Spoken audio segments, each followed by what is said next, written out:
Tom, people still lined up there? Lester, good evening. That is correct. Right now, people are still lined up. The viewing was supposed to stop at midnight. We've now blown past that deadline. And just moments ago, they turned on the lights here at St. Peter's Square, and we can see hundreds, if not thousands of people still waiting. We also want to give you a look inside the Basilica right now. This is a live look as the followers there are still lining up. It speaks to Pope Francis's impact and his popularity.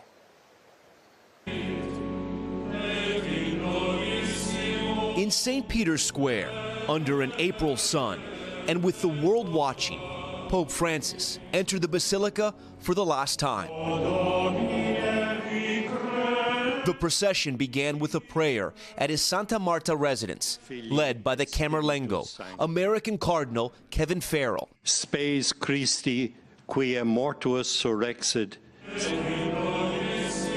2 rows of cardinals then led the way through the square.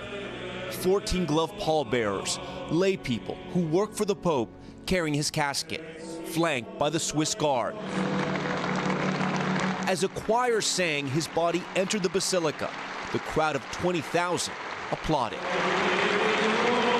His casket then placed in front of the altar. In a change made by Pope Francis himself, the casket wasn't elevated, but kept closer to the ground and closer to the people he served, who lined up by the tens of thousands outside. They waited for hours. Why is this important for you? He was a man of humility, peace, and acceptance of everyone. He had a wide-reaching influence. We met Chicago residents Trish Finnan and Pamela Brundage, who landed in Rome and headed straight to the Vatican. So it looks like the line is pretty long. You guys are willing to wait? Yes, absolutely. As they slowly marched around St. Peter's Square, they documented their hours-long wait. We haven't made much progress, but we're smiling. And as they waited, the Vatican also allowed us to enter and witness the sea of humanity flowing towards the altar. Here inside St. Peter's Basilica, the Catholic faithful have waited for hours in the heat all day for this moment. They're now just steps away from Pope Francis, who is lying in state. They know they'll only get a few seconds, but it's worth it to say goodbye. We saw believers, young and old, mothers carrying children, stopping to pay their respects.